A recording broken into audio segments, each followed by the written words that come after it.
सुना अजित दादा सारखा नेता होणार नाही पुन्हा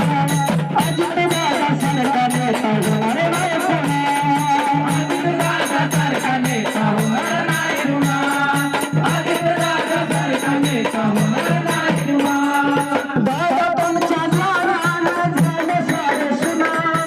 दादा तुमच्या जाण्यानं झालं सारं सुना महाराष्ट्राला गरज तुमची आहे महाराष्ट्राला गरज तुमची आहे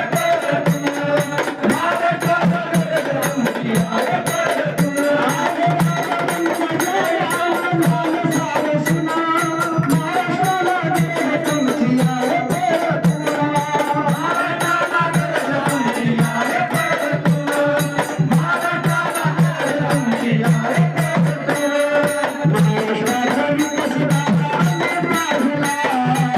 महाराष्ट्राचा विकास